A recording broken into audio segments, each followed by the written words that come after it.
بسم اللہ الرحمن الرحیم الحمد للہ رب العالمین والصلاة والسلام علی سید الانبیاء والمرسلین وعلی آلہ واصحابہ اجمعین اما بعد فاعوذ باللہ من الشیطان الرجیم بسم اللہ الرحمن الرحیم وَلَنَبْلُوَنَّكُمْ بِشَيْءٍ مِّنَ الْخَوْفِ وَالْجُوعِ وَنَقْصٍ مِّنَ الْأَمْوَالِ وَالْأَنفُسِ وَالثَّمَرَاتِ وَبَشِّرِ الصَّابِرِينَ الَّذِينَ إِذَا أَصَابَتْهُم مُّصِيبَةٌ قَالُوا إِنَّا لِلَّهِ وَإِنَّا إِلَيْهِ رَاجِعُونَ أُولَٰئِكَ عَلَيْهِمْ صَلَوَاتٌ مِّن رَّبِّهِمْ وَرَحْمَةٌ وَأُولَٰئِكَ هُمُ الْمُهْتَدُونَ صدق اللہ العظیم۔ شاد عظیم آبادی کہتے ہیں مصیبت جس سے زائل ہو وہی سامان کر دے گا، مصیبت جس سے زائل ہو وہی سامان کر دے گا، نہ گھبرانا خدا سب مشکلیں آسان کر دے گا۔ حضرات معزز سامعین کرام، اللہ تبارک و تعالیٰ کا یہ قانون ہے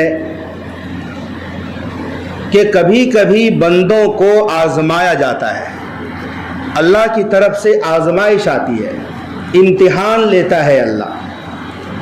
دنیا میں بچوں کا امتحان اس لیے لیا جاتا ہے، اس لیے آزمایا جاتا ہے کہ بچوں کی قابلیت کو پرکھا جائے کہ بچوں نے جو پڑھا ہے سال بھر، بچوں کے اندر قابلیت کس درجے کی ہے، اس لیے بچوں کا امتحان لیا جاتا ہے۔ تو اللہ تبارک و تعالیٰ بھی کبھی کبھی اپنے بندوں کا امتحان لیتا ہے، لیکن رب کے امتحان کی شکلیں مختلف ہے، نوعیت الگ الگ ہے۔ جس آیت کریمہ کی میں نے تلاوت کی ہے اس میں اللہ تبارک و تعالیٰ فرماتا ہے کہ ہم 5 طرح سے لوگوں کو آزماتے ہیں۔ وَلَنَبْلُوَنَّكُمْ بِشَيْءٍ مِّنَ الْخَوْفِ، ہم ضرور تمہارا امتحان لیں گے، آزمائیں گے تمہیں، کسی قدر خوف میں مبتلا کر کے، ڈر دے کر تمہیں آزمائیں گے۔ وَالْجُوعِ، تمہیں بھوک دے کر آزمائیں گے۔ وَنَقْصٍ مِّنَ الْأَمْوَالِ وَالْأَنفُسِ وَالثَّمَرَاتِ، اور ہم تمہارے مالوں میں، جانوں میں، پھلوں میں کمی کر کے آزمائیں گے۔ اور اس آزمائش پر جس نے صبر کر لیا، ثابت قدم رہا، اللہ کو نہیں بھولا، تو آگے خوشخبری اور نتیجہ کے طور پر فرمایا وَبَشِّرِ الصَّابِرِينَ، آپ صبر کرنے والوں کو خوشخبری سنا دیجیے۔ تو 5 طرح سے اللہ بندوں کو آزماتا ہے۔ وَلَنَبْلُوَنَّكُمْ بِشَيْءٍ مِّنَ الْخَوْفِ، ہم تمہیں خوف اور ہراس میں، ڈر میں مبتلا کر کے آزمائیں گے۔ ایک بندہ مومن ہوگا، چاروں طرف سے کفر و شرک کی یلغار ہوگی، اس وقت بندے مومن کیا کرتا ہے؟ کیا اپنے رب کے سامنے وہ سر جھکاتا ہے یا رب کے خلاف جاتا ہے، باغی ہو جاتا ہے؟ خوف دے کر آزمائیں گے۔ ہمارے نبی صلی اللہ علیہ وسلم اور یار غار صدیق اکبر رضی اللہ عنہ شب ہجرت میں غار ثور میں جا کر چھپے ہیں، دشمن غار کے منہ کے دہانے پر آ کر کھڑے ہیں، چاروں طرف سے دشمنان اسلام ہیں۔ اس وقت ہر طرف سے خوف مبتلا ہے، اتنا ڈر کہ صدیق اکبر نے کہہ دیا یا رسول اللہ، دشمن اتنے قریب آ گئے ہیں کہ اگر دشمن نیچے دیکھ لیں تو ہم سب دکھ جائیں گے کہ غار کے اندر ہم چھپے ہوئے ہیں۔ وہاں اتنا ڈر تھا، آقا کریم علیہ الصلوۃ والسلام نے ابو بکر صدیق کے دل میں جو دشمنوں کا ڈر تھا اس ڈر کو نکالا اور رب کے ڈر کو دل میں ڈالا، اور آقا نے فرمایا لا تحزن، ابو بکر ڈرو مت، ان اللہ معنا، بے شک اللہ ہمارے ساتھ ہے۔ دشمن کے، اللہ کے غیر کے ڈر کو دل سے نکالا اور اللہ کے خوف کو دل میں ڈالا۔ یہ اصل ہے، ہم تمہیں خوف دے کر آزمائیں۔ اور سب سے بڑا خوف تو انسان، خوف کی کیفیت نماز کے اندر ہے۔ نماز میں جب عاجزی کے ساتھ اللہ کے خوف اپنے اوپر مبتلا کرتے ہوئے جب بندہ نماز کے اندر داخل ہو جاتا ہے تو پھر صرف اس میں خوف خدا ہی رہنا چاہیے، اوروں کا خوف نہیں رہنا چاہیے۔ اور صحابہ کرام اس کے کامل و مکمل نمونہ تھے۔ حدیث میں آتا ہے جب اذان کی آواز آتی تھی صحابہ کو، بعض صحابہ ایسے تھے کہ بدن پر کپ کپی طاری ہو جاتی تھی کہ اللہ نے بلایا ہے، بڑے نے بلایا ہے، جانا پڑے گا۔ بعض صحابہ اس طرح نماز پڑھتے تھے جس طرح سے لکڑی گاڑ دی جائے تو ذرہ برابر حرکت نہیں ہوتی تھی، اس طرح صحابہ عاجزی کے ساتھ رب کے سامنے باوقار اور سکون کے ساتھ کھڑے ہوتے تھے۔ حکایت صحابہ میں ہے کہ سیدنا علی مرتضی رضی اللہ تعالی عنہ کی ران میں ایک تیر کا حصہ رہ گیا تھا، ہر ممکن کوشش کیا لوگوں نے کہ تیر کو نکال لیا جائے، حضرت علی چیخ اٹھتے تھے، چلا اٹھتے تھے درد و کرب کی وجہ سے۔ لوگوں نے کہا کہ جب علی نماز میں مشغول ہو اس وقت نکالیں گے۔ سیدنا علی مرتضی رضی اللہ عنہ کی اللہ اللہ کیسی نماز تھی، جب آپ نے نماز کی نیت باندھی لوگوں نے تیر نکال لیا نماز کی حالت میں۔ جب سلام پھیرا تو دیکھا کچھ لوگ ہیں، کہا تم لوگ تیر نکالنے آئے ہو؟ کہا ہم نے تیر نکال بھی لیا۔ حضرت علی نے کہا کہ مجھے پتہ بھی نہ چلا۔ کیسی نماز تھی، کیسا خوف تھا اللہ کا کہ دل جسم پورا وجود اللہ کی طرف متوجہ ہوتا تھا صحابہ کرام۔ تو ہم تمہیں خوف اور آزمائش، خوف دے کر ڈر دے کر ہم تمہیں آزمائیں گے۔ وَلَنَبْلُوَنَّكُمْ بِشَيْءٍ مِّنَ الْخَوْفِ وَالْجُوعِ، ہم تمہیں بھوک میں مبتلا کر کے آزمائیں گے۔ صحابہ کرام کو جس طرح اللہ نے آزمایا، اتنی سخت بھوک کی بےتابی میں سیدنا حضرت ابو ہریرہ رضی اللہ تعالی عنہ کا واقعہ بخاری شریف میں آتا ہے۔ حضرت ابو ہریرہ فرماتے ہیں کہ حضرت ابو ہریرہ ایک دن کتان کے کپڑے سے، جو قیمتی کپڑا ہوتا ہے، اپنی ناک صاف کر رہے تھے۔ کہا ابو ہریرہ کے کیا کہنے، آج ابو ہریرہ اتنا مالدار ہو گیا کہ ناک صاف کرنے کے لیے کتان کے کپڑے کی ضرورت پیش آتی ہے۔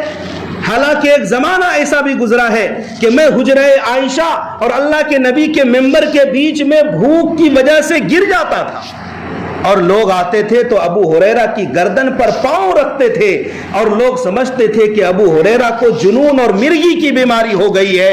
حالانکہ لوگوں کو کیا پتا کہ کوئی جنون اور مرگی نہیں تھی، وہ تو بھوک کی بےتابی تھی، مدہوش ہو جاتے تھے بھوک کی حالت میں۔ آقا علیہ الصلوۃ والسلام پھر مداوا فرماتے تھے، بھوک کا علاج کراتے تھے۔ واقعہ تفصیلی واقعہ آگے نہیں جاتا۔ ایک مرتبہ مدینہ منورہ میں سخت گرمی ہے، گویا سورج سر کے اوپر سے شعلے گرا رہا ہے، بالو اور ریت بہت زیادہ گرم ہے۔ ایسے دوپہر کے وقت میں عموماً لوگ مدینہ منورہ سے گھروں سے نہیں نکلتے۔ اسی اسنا میں، اسی گرمی میں حضرت ابو بکر گھر سے نکل کر مسجد نبوی شریف جا رہے ہیں۔ تھوڑی دیر کے بعد حضرت عمر بھی گئے، ملاقات ہوئی۔ کہا ابو بکر اس وقت؟ کہا کیا بتاؤ عمر، بھوک کی بےتابی نے گھر سے نکال دیا، اتنی شدت کی بھوک لگی ہے کہ گھر میں چین نہیں مل رہا تھا، تو سوچا کہ اللہ کے گھر میں آ کر کچھ چین ملے گا، سکون ملے گا۔ حضرت عمر نے کہا خدا کی قسم اے ابو بکر میرا بھی وہی حال ہے۔ دونوں اولو العزم صحابی رسول ہے، پیغمبر کے وزیر ہیں دونوں، بھوک کی بےتابی دیکھو، دونوں کو بھوک نے نکالا گھر سے۔ تھوڑی دیر کے بعد آقا نامدار علیہ الصلوۃ والسلام جناب محمد رسول اللہ صلی اللہ علیہ وسلم بھی تشریف لائے۔ کہا تم دونوں یہاں؟ کہا یا رسول اللہ بھوک کی بےتابی نے گھر سے نکال دیا۔ اللہ کے نبی نے فرمایا خدا کی قسم مجھے بھی وہی چیز مبتلا ہوئی ہے، مجھے بھی بھوک نے نکالا ہے۔ تینوں بھوک کی بےتابی میں مسجد نبوی میں۔ آقا نے فرمایا چلو میرے ساتھ تم دونوں چلو۔ میزبان رسول حضرت ابو ایوب انصاری رضی اللہ عنہ کے مکان پر گئے۔ ابو ایوب انصاری رضی اللہ عنہ اپنے گھر کے بغل میں ہی نخلستان میں کھجوروں کے باغات میں کچھ کام کر رہے تھے۔ ابو ایوب انصاری کی بیوی نے ویلکم کہا، خوش آمدید کہا، مرحبا کہا، بٹھایا، کہا ابو ایوب کہاں ہے؟ یہ بات ہو ہی رہی تھی کہ ابو ایوب نے آپ کی آواز کو سن لی، بھاگتے ہوئے آئے، یا رسول اللہ آپ اس وقت آئے ہیں؟ آپ بیٹھیے، ہم آپ کے لیے کچھ انتظام کرتے ہیں۔ فوراً گئے، کھجور کی ایک شاخ ایک ٹہنی توڑ کر لائے، ہر طرح کی کھجوریں تھی۔ آقا نے فرمایا کچی کھجوریں کیوں توڑ لی؟ کہا میرے دل نے یہ گوارا نہ کیا کہ ایک ہی قسم کی کھجور لاؤں، ہر طرح کی کھجوریں ہیں، کبھی آدمی کو کچری بھی اچھی لگتی ہے، کبھی پکی ہوئی بھی اچھی لگتی ہے، آپ کا جو دل چاہے وہ کھائیے۔ پھر ایک بکری کے بچے کو ذبح کیا، آدھے کا سالن بنایا اور آدھے کو خشک بھون لیا اور دسترخوان پر رکھا، تینوں نے تناول فرمایا۔ پھر آقا علیہ السلام زاروں قطار رونے لگے، کہا واہ واہ کیا کہنے، دسترخوان بچھا ہے، ہر قسم کے مرغن غذا ہے، کھجوریں ہیں، بھنے ہوئے گوشت ہے، سالن ہے، کیا کہنے۔ پھر آقا رونے لگے، کہا یہی وہ نعمتیں ہیں جن کے بارے میں قیامت کے دن پوچھا جائے گا۔ ثم لتسألن یومئذ عن النعیم۔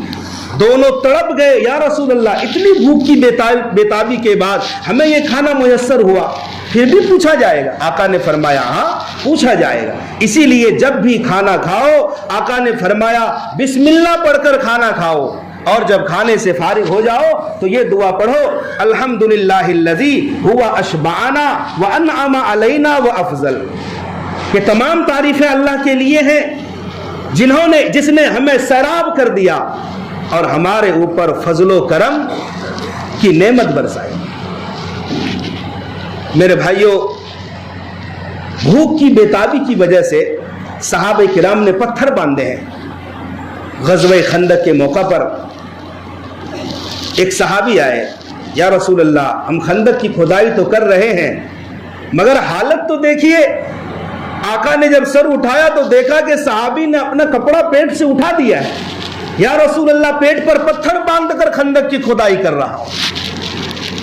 آقا علیہ السلام نے اس صحابی رسول کی دلجوئی کے لیے اپنے جسم مبارک سے بھی کپڑا اٹھا دیا، کہا دیکھو محمد 2 پتھر پیٹ پر باندھ کر ہے۔ صحابی نے ایک پتھر دکھلایا، آقا نے اپنے پیٹ پر بھی بندھے ہوئے پتھر کو دکھایا۔ یہ ہے بھوک کی بےتابی۔ وَلَنَبْلُوَنَّكُمْ بِشَيْءٍ مِّنَ الْخَوْفِ، ہم تمہیں خوف اور ڈر کی وجہ سے بھی آزمائیں گے اور ہم تمہیں بھوک میں مبتلا کر کے آزمائیں گے۔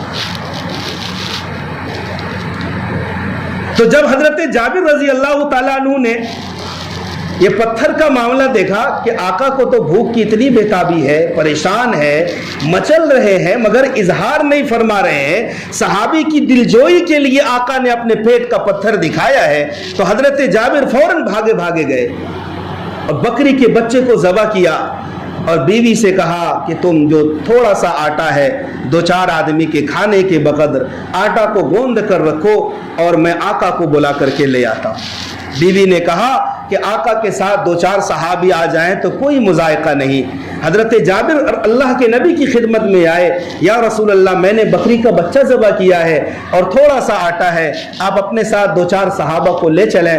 آقا علیہ السلام نے گوارا نہ کیا کہ میں کھانا کھا لوں یا 2-4 صحابہ کھا لیں اور 1500 کی تعداد جو خندق کی کھدائی میں مبتلا ہے وہ سب کے سب بھوکے اور فاقے سے رہیں۔ آقا نے یہ گوارا نہیں کیا بلکہ اعلان فرما دیا، اے خندق کی کھدائی کرنے والوں چلو چلو جابر کے یہاں دعوت ہے۔ اب سب کے سب حضرت جابر کے یہاں تشریف لے گئے۔ اللہ اکبر۔ اور سب نے اللہ کے نبی کے ہاتھ پر اللہ نے یہ معجزہ اور برکت ظاہر فرمائی کہ جہاں 2-4 آدمیوں کا کھانا تھا ہزاروں کی تعداد نے شکم سیر ہو کر کے کھایا ہے۔ تو ہم تمہیں بھوک کی وجہ سے آزمائیں گے۔ آقا علیہ السلام فرماتے، حضرت عائشہ فرماتی ہے کہ ہمارے گھر میں ایک چاند گزر جاتا یا ہم ایک چاند دیکھتے، پھر دوسرا چاند دیکھتے، پھر تیسرا چاند دیکھتے، یوں 2 مہینے کا مسلسل وقفہ گزر جاتا اور ہمارے گھروں میں چولہا نہیں جلتا۔ تو پوچھا گیا کہ گزارا پھر کس پر ہوتا؟ اما عائشہ فرماتی ہے کہ 2 کالی چیزوں پر، ایک کھجور پر اور ایک پانی پر۔ کھجور اور پانی کھا کر 2-2 مہینے 3-3 مہینے کا گزارا ہو رہا ہے اور گھروں میں چولہے نہیں جل رہے ہیں۔ تو ہم تمہیں آزمائیں گے بھوک کی وجہ سے کہ بھوک کی بےتابی کے ساتھ تم عمل کیا کرتے ہو، تمہارا اللہ کی طرف دھیان جاتا ہے یا تم ناشکری کرتے ہو۔ ہر حال میں اللہ کا شکر ادا کرو۔ وَلَنَبْلُوَنَّكُمْ بِشَيْءٍ مِّنَ الْخَوْفِ وَالْجُوعِ وَنَقْصٍ مِّنَ الْأَمْوَالِ، اور ہم مالوں میں کمی کر کے تمہیں آزمائیں گے۔ آج دکان اچھی چل رہی ہے، اللہ نہ کرے کبھی حادثے کا شکار ہو جائے، دکان میں آگ لگ جائے، کاروبار اچھا چل رہا ہے، کبھی ایسا لاس اور خسارہ ہو جائے کہ آدمی کی پوری پونجی ڈوب جائے، اس وقت اللہ آزماتا ہے کہ ایسے حالت میں تم کیا کرتے ہو، اللہ کی طرف آتے ہو یا وویلا کرتے ہو، شور مچاتے ہو۔ مالوں میں کمی کر کے ہم تمہیں آزمائیں گے۔ اور حالات آتے ہیں لوگوں کے اوپر، کبھی خوب اچھا کاروبار چل رہا ہے، مال و دولت کی فراوانی ہے، بال بچے اچھے سے زندگی گزار رہے ہیں، کبھی اللہ نہ کرے حالات آ جاتے ہیں، تو یہ اللہ کی طرف سے آزمائش ہے۔ ایسے موقع پر شکوہ نہیں، گلہ نہیں، بلکہ اللہ کی طرف رجوع کرنا چاہیے۔ اللہ نے حالات پیدا کیے، اللہ یہ حالات کو سدھارے گا۔ ہم تمہیں مالوں میں کمی کر کے آزمائیں گے۔ حضرت امام شافعی رحمۃ اللہ علیہ نے اس کا ایک مطلب یہ بھی بیان فرمایا ہے کہ ہم تمہیں بھوک میں آزمائیں گے۔ اس سے مراد رمضان المبارک کا روزہ ہے۔ ہم تمہیں بھوک میں، ایک تو اضطراری کیفیت، پاس کچھ نہیں، روٹی نہیں ہے، کھانا نہیں ہے، تو اضطراری کیفیت ہے، وہاں تم صبر کرو۔ اور ایک ہے کہ روزے میں صبر کرو، تمہارے پاس سب کچھ ہے، کھانا بھی ہے، روٹی بھی ہے، پانی بھی ہے، ٹھنڈے مشروبات بھی ہے، ہر نعمتیں موجود ہیں، دسترخوان پر بھی ہے، گھروں میں بھی ہے، لیکن روزے میں کیا ہو رہا ہے؟ بھوک برداشت کرو، اپنے آپ کو دور رکھو۔ حالانکہ گھر تمہارا ہے، مال تمہارا ہے، اور روٹی بھی تمہاری ہے، دسترخوان بھی تمہارا ہے، تم کھا سکتے ہو، لیکن ٹائم دیکھ رہے ہو، ابھی اذان میں 15 منٹ باقی ہے، ابھی 5 منٹ باقی ہے، ابھی اذان ہونے ہی والی ہے۔ یہ جو صبر کر رہے ہو نا، اس صبر کا جو ثواب ہے، آقا نے اسی لیے تو فرمایا شہر الصبر، رمضان صبر کا مہینہ ہے، اور آقا نے فرمایا ثوابہ الجنہ، اس کا ثواب جنت ہی جنت ہے۔ امام شافعی فرماتے ہیں اس سے مراد، جوع سے مراد رمضان المبارک کے روزے ہیں، کہ ہم تمہیں بھوک میں مبتلا کر کے آزمائیں اور مالوں میں کمی کر کے آزمائیں گے۔ آپ فرماتے ہیں کہ اس سے مراد صدقات و زکوٰۃ ہے۔ انسان کو ظاہراً ایسا محسوس ہوتا ہے کہ زکوٰۃ اگر ہم نکال دیں گے 2.5%، صدقہ خیرات کر دیں گے تو بظاہر ہمارے مالوں میں کمی آ جائے گی، لیکن یہ اللہ کی طرف سے آزمائش ہے۔ اگر تم نے نکال دیا زکوٰۃ، صدقہ کو خیرات کر دیا، تو اللہ تعالیٰ اس کے بدلے میں تمہیں اس سے بھی زیادہ عطا فرمائے۔ والانفس، اور جانوں میں کمی کر کے ہم تمہیں آزمائیں گے۔ جانوں میں کمی کر کے، کسی کا بیٹا فوت ہو گیا، مر گیا، اس وقت تمہارا کیا رویہ ہے؟ شور کرتے ہو، واویلا کرتے ہو، یا تم یہ کہتے ہو کہ اللہ کو میں ہی ملا تھا، میرا ہی بیٹا اللہ نے لے لیا؟ اگر تم ایسا کرتے ہو تو ناشکری ہو رہی ہے۔ ایسے موقع پر اولین مرتبہ صبر کرنا ہے۔ حالانکہ اس باپ سے پوچھو جس کا بیٹا مر جاتا ہے، فوت ہو جاتا ہے، اس بیوی سے پوچھو جس کا شوہر دنیا سے چلا جاتا ہے، کیا ہوتا ہے ایسے موقع پر۔ مدینہ المنورہ میں جو دوسری جنگ لڑی گئی ہے، احد کے دامن میں جنگ احد ہے، 70 صحابہ کرام شہید ہوئے ہیں۔ اس وقت مدینہ بڑا شہر نہیں تھا، ایک بستی تھی، مدینہ ایک بستی تھی۔ صحابہ فرماتے ہیں کہ جب جنگ کا اختتام ہوا اور صحابہ کرام مدینہ کی بستی میں واپس آئے، 70 گھرانے تو وہ تھے جہاں صف ماتم بچھا ہوا تھا۔ صحابہ فرماتے ہیں مدینہ منورہ کا کوئی گھر ایسا نہیں تھا جہاں یا تو کوئی شہید ہو یا کوئی مریض اور معذور ہو۔ 70 تو شہید ہو گئے، اپنی جان اللہ کے یہاں قربان کر دی، لیکن بعض گھر وہ تھے جہاں مریض ہے، کسی کا ہاتھ کٹا ہوا ہے، کسی کا پیر کٹا ہوا ہے، کسی کی انگلی کٹی ہوئی ہے۔ حضرت طلحہ رضی اللہ تعالی عنہ کا پورا بازو ہی کٹ گیا ہے، سسکیاں لے رہے ہیں، صف ماتم بچھا ہوا تھا، ہر گھر غمگین تھا، لیکن اللہ کے نبی تسلی دیتے تھے، صبر کرو صبر کرو، اس کا بدلہ جنت ہے۔ ہم تمہیں جانوں میں کمی کر کے موت دے کر آزمائیں گے۔ چنانچہ حدیث پاک میں آتا ہے کہ جب کسی کا چھوٹا بچہ انتقال ہو جاتا ہے تو اللہ تبارک و تعالی اسرائیل ملک الموت علیہ السلام سے پوچھتے ہیں کہ تم نے